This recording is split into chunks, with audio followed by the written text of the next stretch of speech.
اولیاء چشت میں جس بزرگ نے اپنے زمانے میں بڑا عروج پایا ان کا نام خواجہ قطب الدین بختیار کاکی ہے. سب بولیے رحمت اللہ تعالی علیہ. خواجہ قطب الدین یہ شہزادے تھے اور مرید ہوئے تو خواجہ معین الدین صاحب کے ساتھ ہی آ گئے دلی میں. خواجہ معین الدین صاحب کی بھی کیا بات، عطائے رسول ہند الولی، اور ان کے مرید تھے بابا فرید الدین گنج شکر رحمت اللہ علیہ. اور مجھے اللہ جانتا ہے مجھے عشق کی حد تک پیار ہے بابا فرید صاحب سے، بڑا میرا درد ان کے ساتھ. اور میں جتنا اس صوفی کو پڑھتا ہوں کم ہی لوگوں کو میں نے پڑھا ہے. حضرت بابا فرید کے پیر اور خواجہ معین الدین صاحب کے خلیفہ کیا نام ہے؟ خواجہ قطب الدین. مکتب میں پڑھنے گئے نا پہلے دن، 4 سال کی عمر تھی تو قاری صاحب نے الف با تا سا پڑھایا تو انہوں نے 15 سپارے قرآن پاک کے سنا دیے. تو کہنے لگے بیٹا تجھے کیسے آئے؟ کہنے لگے میری اماں 15 سپاروں کی حافظ ہے، وہ سارا دن قرآن پڑھتی رہتی تھی، مجھے سن سن کے یاد ہو گیا ہے. جے بالا نو گالاں یاد ہو سکدیاں نے تے قرآن پاک بھی یاد. اللہ خیر کرے، شرط یہ ہے کہ ہم گھر میں قرآن پڑھیں، بچوں کو سن سن کے بھی یاد ہو ہی جاتا ہے. خواجہ قطب الدین اتنا عروج پایا اس شیخ کامل نے کہ وقت کا بادشاہ بھی مرید ہو گیا. سلطان شمس الدین التمش مرید تھا، دلی کا بادشاہ بھی مرید تھا. اجمیر کا بادشاہ خواجہ معین الدین صاحب کا مرید نہیں ہوا، نہ پاک پتن کا بادشاہ بابا فرید کا مرید ہوا. لیکن خواجہ قطب صاحب کو اللہ نے یہ عظمت بھی دی، یہ شان ہے نا. اگرچہ صدقہ سارا خواجہ معین الدین کے قدموں کا ہی تھا، لیکن دلی کا بادشاہ مرید ہوا. اور اتنا اعلیٰ مرید ہوا کہ جب خواجہ قطب الدین صاحب کا وصال ہوا تو 3 شرطیں لگائی تھی. فرمایا میرا جنازہ وہ پڑھائے، جب سے توبہ کیا پھر اس کا سینے بد حرام کے لیے نہ کھلا ہو، اور جب سے توبہ کیا پھر لقمہ حرام اس کے گلے سے نہ گزرا ہو، اور جب سے توبہ کیا پھر کبھی نماز تہجد بھی قضا. بڑے بڑے صوفی میری طرح کے گردن جھکا کے کھڑے ہو گئے. 7ویں صف سے دلی کا بادشاہ نکل آیا، کہنے لگا پیرا ساری زندگی میں نے پردہ داری سے عبادت کی تھی، تو جاتی دفعہ مجھے بے نقاب کر گیا ہے. اتنا بڑا انہوں نے شخص تیار. اور حال یہ تھا، لوگ کہتے ہیں کہ فلانا آدمی امیر آدمی ہے تو حضرت صاحب کا تعلق پیر صاحب کا تعلق زیادہ ہے، تو اس کی عمارت نہ دیکھ، کبھی کبھی اس کی پرہیزگاری بھی دیکھ، اس کی خدمت گزاری بھی دیکھ. خواجہ قطب الدین صاحب پہ بھی الزام لگتے رہے. ایک الزام یہ بھی لگا کہ قریب چلے گئے. ہوا کیا، جب بادشاہ مرید ہوا تو کہنے لگا حضرت جی میں نے بادشاہی نہیں کرنی، میں نے اب خانقاہ میں رہنا ہے. تو فرمایا بیٹا تو چھوڑ دے گا تو کوئی ظالم بیٹھ جائے گا. تو حضور پھر کیا حکم ہے؟ فرمانے لگے تو نے کرنی ہے. تو کہا حضور آپ وہ کہاں ہوتے ہیں، میں کہاں ہوتا ہوں، دل ہی نہیں لگتا. تو آپ فرمانے لگے میں ڈیرا اٹھا کے تیرے قریب لے آتا ہوں.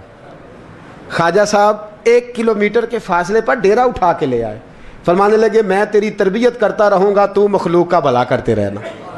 صلی اللہ علیہ، تو حضور کی امت کا اللہ اکبر. وہ قریب. اس وقت بھی لوگوں نے بڑی باتیں کی کہ دیکھو جی بادشاہ تھا نا تو پیر صاحب بھی نیڑے آ گئے.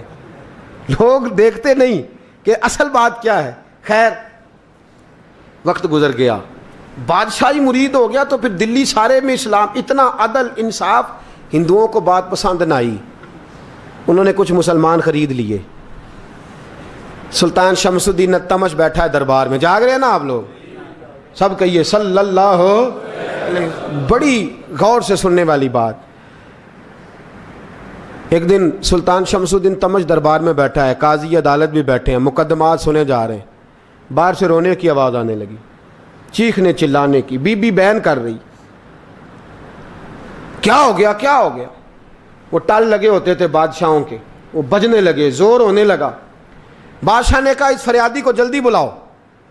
وہ اندر عورت آئی تو چیخ چیخ کے رو رو کے اس نے اپنے کپڑے پھاڑ پھاڑ کے، برا حال، 2 مہینے کا بچہ.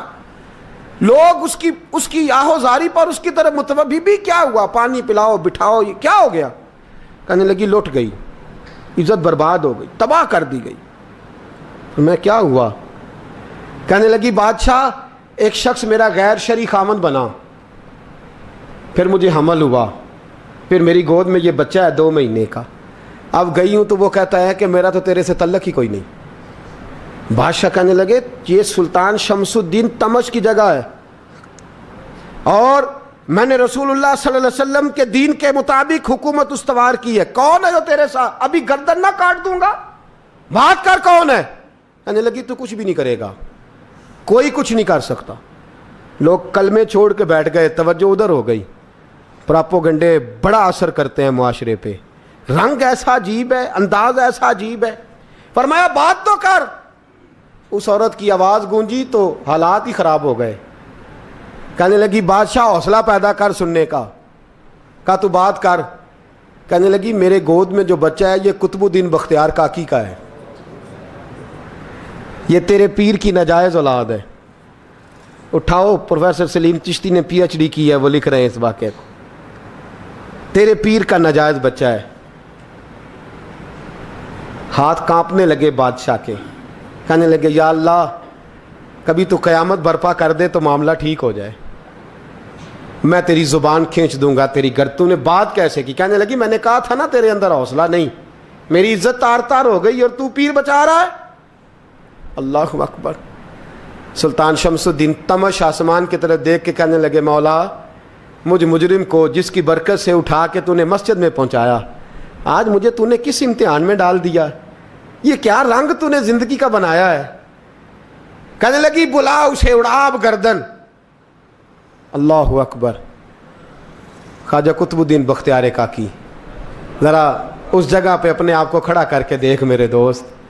جو شخص دلی کے بازار میں نکلے تو دکانیں بند ہو جائیں, عورتیں گھروں میں گھس جائیں, جس کے نام پر چرچے ہوں دین کے, وہ شخص لاٹھی ٹکاتا ٹکاتا. عرس منانے آسان ہے, ڈھول ڈمکے کر کے گھروں کو جانا آسان ہے, پر ذرا ان کی راہوں کا مسافر تو بن انہوں نے انداز کیا اختیار کیا.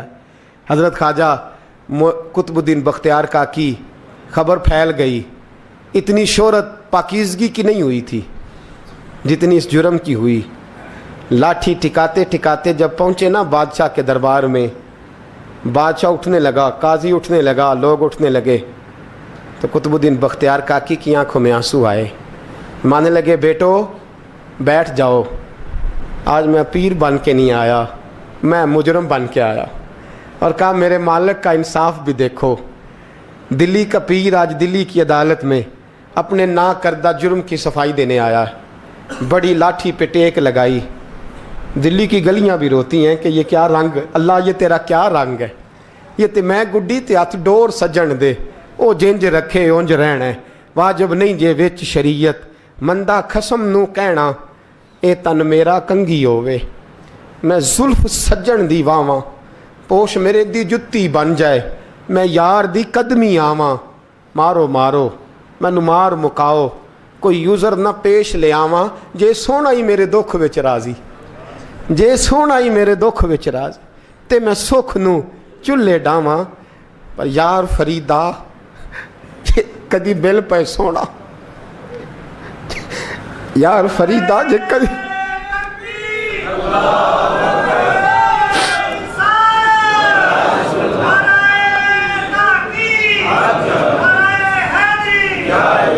یہ کدی مل پہ سونا, بس انہوں رو رو حال سناواں.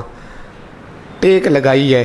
کہنے لگی بی بی بول دے گواہی. کہنے لگی بی بی رب جانتا ہے, رب کا رسول جانتا ہے, پر میں تجھے نہیں جانتا, تو کون ہے. کہنے لگی اچھا وہ لوگوں کو بھیج کے تہجد کے بہانے پچھلے دروازے مجھے اندر بلانا, رب تیرا بھول جانا. پھر رونے لگی, پھر مکر کرنے لگی. مجھے بتائیے ایسا کوئی مقدمہ ہو تو لوگ کیا کہتے ہیں؟ یکدم حالات بدلتے ہیں کہ نہیں بدلتے؟ دلی کا ماحول ہی بدل گیا, سارا رنگ ہی بدل گیا. وہ عورت تو ہندو تھی, اس نے تو جھوٹ موٹ کے کلمے بھی پڑھ رکھے ہیں. اللہ اکبر. خواجہ صاحب پوچھتے ہیں گواہ ہے کوئی تیرے پاس؟ تو 4 کلمہ پڑھنے والے کھڑے ہو گئے. اللہ کرے کلمہ پڑھنے والے بکا نہ کریں, آمین تو کہیں.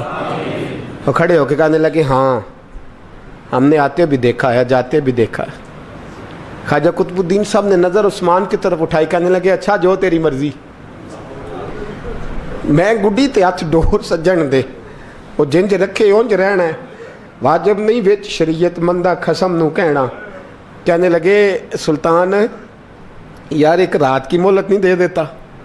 میں سویرے سلطان بھی رو پڑا کہ پیر صاحب میں میں نوکر اور میں بولتے ہیں اچھا حضور جیسے مرضی. باہر نکلے, خادم کہنے لگا حضور سواری پہ بیٹھ جائیں. مانے لگے نہیں یار آج پیدل جانا ہے. اس دلی کے چونکوں نے مجھے بڑی سلامیاں دی ہے, ذرا میں دیکھوں تو صحیح دلی کے بازار میری رسوائی پہ کیا کہتے ہیں. مجھے ذرا یہ پتھر بھی کھانے دے, ان کا ذائقہ بھی. پیدل گئے, دنیا سو گئی تو دلی کے بادشاہ نے اجمیر کی طرف منہ کیا. خواجہ معین الدین حیات تھے. بے خبر ہو جو غلاموں سے وہ آقا کیا ہے, بے خبر ہو جو غلاموں سے وہ منہ کیا. کہنے لگے معین الدین میں کوئی لوارس تو نہیں نا, میں کوئی لوارس ہوں کہ یہاں جو میرے ساتھ مرضی ہو جائے. تیری مجبوریاں درست مگر تیرا وعدہ تھا ساتھ دینے کا وقت آیا ہے. میں کوئی لوارس نہیں کہ اب تو اجمیر میں بیٹھا رہے اور میں دکھ سارا اکیلے برداشت کروں. بڑھاپے کا مجھے بھی پتہ ہے, کمزوری کا مجھے بھی پتہ ہے, ذوف کا مجھے بھی پتہ ہے, پر تتی تھوڑے تھکڑے خاندڑیاں, میں بھی تو تیرے نام تو مفت بھی خاندڑیاں. مجھے بھی تو پتہ ہے نا منم غلام نے علی حیدریم قادریم تمز احمد رضا خامی زنم. میں نے بھی تو اپنا نام نہیں نا جپا, تیرا ہی جپا ہے ساری زندگی. یہ لفظ کہے, کہتے میں رویا. آنکھ لگی تو حضرت خواجہ معین الدین صاحب خواب میں ملے. کہنے لگے قطب الدین میرا انتظار کرنا, میں پہنچ رہا ہوں. میرا انتظار کرنا, میرا انتظار. کیا کہا میاں صاحب نے؟ کہتے ہیں مالی دا کم پانی دینا, پھل کچے ہون یا پکے, اے پیر مرید دے سر تے ہی رہندا ہے, جھوٹے ہون یا سچے. میں آیا, فکر نہ کرنا. حضرت سویرے اٹھے, پھر گئے عدالت.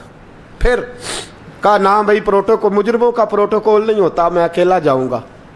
جس کے آگے پیچھے نعرے ہوتے تنے تنہا. 2-4 منٹ زیادہ لے لوں آج آپ حضرات. کہتے میں پہنچا عدالت اور جا کے جب کہا نا کہ ہاں جی حضور بتائیے, گواہ بھی خلاف ہے, مقدم بولیں, تو کہنے لگے مجھے میرے شیخ نے حکم دیا ہے کہ میرا انتظار کرنا. پھر وہ جو باتیں کرنے والے تھے کہنے لگے جی کون گیا تھا اجمیر, کون آیا ہے وہاں سے, ہمیں روحانی باتیں نہ بتائی جائیں. یہاں سے تو ایک دن میں پہنچا نہیں جا سکتا, ٹرین بھی 36 گھنٹے لیتی ہے دلی سے جانے میں. تو کہا یہ کیسے ہو سکتا ہے, کوئی رات کو رات آپ کو خبر ہو گئی, آپ کیس کو لمبا نہ کریں. بادشاہ مرید ہے, لگتا ہے کہ یہ راتوں رات بھگا دے گا پیر کو. اتنی باتیں خواجہ صاحب نے سنی. جب بے گناہ آدمی کو یہ باتیں سننی پڑتی ہیں پھر دل بڑا ٹوٹتا ہے, پھر بڑی تکلیف ہوتی ہے. حضرت کہنے لگے یارو تمہاری مرضی. شمس الدین تمش کی آواز گونجی. فرمایا جیسے انہوں نے کہا ویسے کیا جائے گا. 3 دن کے لیے عدالت برخاست کر دی جاتی ہے. چیم گوئیاں ہونے لگی, پھبتیاں کسی جانے لگی. تیسرے دن شام کا وعدہ تھا, چوتھے دن عدالت جانا تھا. قطب الدین بختیار کاکی کے پاس لوگ آ کے افسوس کرتے تو آپ بولتے نہیں. یہاں تو لوگ صفائیاں دیتے بولتے نہیں. فرماتے یار میں گڈی تے ہاتھ ڈور سجن دے, وہ جینج رکھے, میں اونج ہی رہنا ہے, جیسے اس کی مرضی ویسے. جیڑیاں گڈیاں آپ پہ اڈیاں ہو نہ چڑھن اونچائیاں, وہی گڈیاں اونچیاں اڈیاں جیڑیاں سائیاں آپ چڑھائیاں. فرمایا ٹھیک ہے جیسے وہ رکھے, میں راضی ہوں. اللہ اکبر. تیسرے دن کی مغرب کا وعدہ تھا. جب مغرب کا سورج ڈوب گیا نا, بڑے قافلے اجمیر سے آئے پر معین الدین نہ آیا. وعدہ کیا تھا یار نے, آؤں گا دن ڈھلے. وہ خواجہ غلام فرید صاحب رحمۃ اللہ تعالیٰ علیہ فرمایا کرتے تھے نا, کوا کھانے لگا آنکھیں تو کہنے لگے کاغا اے تن سارا ہی کھائیو, میرا چن چن کھائیو ماس, میرے 2 نین نہ کھائیو, مینو پیا ملن دی آس. نے کہا سارا کھا جا, آنکھیں چھوڑ دے. اس نے کہا تھا میں آؤں گا, انتظار لمبا ہو گیا ہے پر میری امید تو نہیں نہ ٹوٹی. مغرب کی اذان ہوئی تو لوگ کہنے لگے لو جی اب بس ہو گئی. خواجہ قطب الدین صاحب نے اللہ اکبر کہہ کے مغرب کی جماعت جب میدان میں کھڑی کی تو اپنی بھی چیخ نکل گئی, آئی نہیں. لیکن جب نماز کا سلام پھیرا تو خواجہ معین الدین صاحب کی 2 رکعتیں ابھی باقی تھیں. خواجہ صاحب پیچھے نماز پڑھ رہے ہیں, سلام پھیرا اور نماز کے بعد جب اٹھے نا تو خواجہ صاحب کے سینے کے سینہ لگا. تو کہا حضرت جی میں شہزادہ تھا, آپ نے کہا تھا خشک روٹی کھانا تو میں نے خشک کی کھائی ہے, آپ نے کہا تھا فاقے کرنا تو میں نے کیے ہیں, آپ نے کہا وطن واپس نہیں جانا تو میں نہیں گیا. حضور اس امتحان کا آپ نے بتایا ہی نہیں تھا. یہ مجھے بتا جاتے اب اس سفید داڑھی سے میں جواب دیتا پھروں. خواجہ معین الدین صاحب نے جھٹکا, پیچھے ہٹ, تو زیادہ عزت والا ہے کہ یوسف زیادہ عزت والا تھا؟ تو زیادہ مقام والا ہے کہ عائشہ زیادہ مقام والی تھی؟ چپ کر, یہ کچھ صوفیاء کا طریقہ ہے, چپ کر. عرض کی حضور غلطی ہو گئی, میں پہلے نہیں رویا, تو ملا ہے تو رویا ہو. میں پہلے نہیں تڑپا, میں نے شکوا نہیں, تو ملا ہے. اپنا ہی کو ملے تو دکھ یاد آتے ہیں نا. فرمایا چپ کر, جا سلطان سے کہہ دے سویرے نماز کے بعد عدالت لگا دے. سویرے جب عدالت لگی نا تو خواجہ معین الدین صاحب بازو پکڑا خواجہ قطب صاحب کا, نکلے تو دیکھا لائنیں لگی ہیں, مجمع لگا ہے, آنکھوں میں آنسو آ گئے.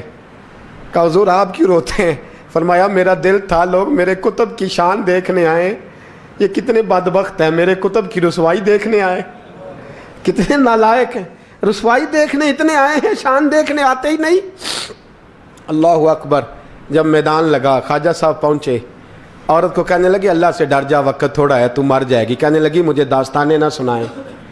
قاضی صاحب سے کہنے لگے قاضی صاحب آپ حقیقت حال سے آگاہ ہیں, خیال کریں. کہنے لگے خواجہ صاحب دلیلیں نہ دیں, گواہ لائیں, واز نہ کریں. خواجہ صاحب رحمۃ اللہ علیہ کہنے لگے گواہوں کو بلاؤ. گواہ آئے تو خواجہ معین الدین صاحب نے نظر, تم ہو میرے کتب پر, میرے کتب کے جرم کے گواہ. ان کی زبانیں کانپنے لگیں, ہاتھ کانپنے لگے. میں بولتے کیوں نہیں؟ جب ان کی نظریں جھکی تو بادشاہ کہنے لگا اگر اب تم نے گواہی نہ دی تو تمہیں میں مجرم بنا کے 80 کوڑے ماروں گا. کہنے لگا جی دیکھا ہے ہم نے تہجد کے وقت. جب سب گواہیاں پوری ہو گئیں, عورت بھی تڑپ رہی ہے, رو رہی ہے, 2 مہینے کا بچہ گود میں ہے. اب بولیے. علماء ظواہر بھی کھڑے ہیں, حسد کرنے والے جلنے والے بھی کھڑے ہیں, ہندو تو ویسے ہی تالیاں بجا رہے ہیں. اجمیر کا بوڑھا, اور یہ آخری پھیرا تھا خواجہ معین الدین کا دلی میں. اس کے بعد ظاہراً دوبارہ نہیں آئے. اٹھے لاٹھی ٹکاتے ٹکاتے اور میدان کے اندر جا کے نا, بڑے میدان میں مجمع تھا, سر سجدے میں رکھا. کہنے لگے یا اللہ میں ہندوستان مرضی سے نہیں آیا, تیرے رسول کا بھیجا آیا ہوں. پھر اٹھے اور کہنے لگے مولا تیرے نبی کا فرمان ہے کہ میری امت کے علماء بنی اسرائیل کے نبیوں کی طرح ہوں گے. اگر یوسف کے لیے بچہ بول سکتا ہے تو میرے کتب کے لیے بھی بولنا چاہیے. اگر یوسف علیہ السلام کے لیے بول سکتا ہے تو میرا قطب الدین بھی سچا ہے, اس کے لیے. پھر اٹھے, اس بی بی کی طرف بڑھے. لوگ کہنے لگے نہ جانے اب کیا ہوگا. جب اجمیر کے بادشاہ نے, عطا رسول نے, ہند الولی نے, امام الاولیاء نے کپڑا کھینچا اور کہنے لگے وہ بچے تو جانتا ہے نا تیرا باپ کون ہے, 2 مہینے کا بچہ. جب نانا بولا تو بی بی کہنے لگی اب کیا کر رہے ہو, بچے بھی کبھی بولے ہیں. میں بی بی چپ کر, ان اللہ علی کل شیء قدیر, میں کمزور رب کا ماننے والا نہیں, قدرتوں والے رب کا ماننے والا ہوں. وہ چاہے تو بچے بھی بولتے ہیں. قرآن کہتا ہے حضرت عیسیٰ بولے تھے انی عبداللہ آتانی الکتاب. مریم بھی تو ولی اللہ تھی, وہ نبی تو نہیں تھی. اگر ولی اللہ بنی اسرائیل کا ہو بچہ بول سکتا ہے, تو اگر ولی اللہ محمد عربی کی امت کا ہو تو بچہ پھر بھی بول سکتا ہے. یوں کپڑا ہٹایا, بچہ بول. 2 مہینے کا بچہ ماں کی گود میں اٹھ کے بیٹھ گیا اور بچہ بول کے کہنے لگا السلام علیکم یا ولی اللہ. جب یہ لفظ ادا کیے تو نعرے لگنے لگے, لوگ رونے لگے. بی بی بے ہوش ہو کے گری, فرمانے لگے مجھے سلام نہ کر, میرے کتب کی بات بتا. کہنے لگا قسم ہے اللہ کی عزت کی, وہ سامنے مجمع جو سردار بیٹھا ہے وہ میرا باپ ہے. قطب الدین تو بے گناہ ہے, قطب الدین تو بے گناہ ہے, میرا باپ تو وہ بیٹھا ہے. یہ قاضی بھی سازش میں شریک ہے, کئی مسلمان خریدے گئے, یہ گواہ خریدے گئے. جب گواہی ہو گئی, بچہ یہ لفظ کہہ کے اللہ اکبر کہتا ہوا پھر چپ کر گیا. خواجہ قطب الدین صاحب کا بازو پکڑا, خواجہ معین الدین صاحب نے مجمع سے باہر نکلے. لوگ کہنے لگے حضور آپ کچھ بولتے نہیں. فرمانے لگے جس نے بولنا تھا وہ بول چکا ہے, جس نے بولنا تھا وہ جو جادو, وہ جو سر چڑھ کے بولے. فرمایا تم نے افواہوں پہ نظر رکھی اور میں نے اللہ کی قدرت پہ نظر رکھی. تم نے اس کے کردار کو جھنجھوڑا اور میں نے اس کے کردار کو تعمیر کیا. حضرت سلطان شمس الدین تمش بھی پیچھے دوڑے، کہا حضور کہاں لے جا رہے ہو؟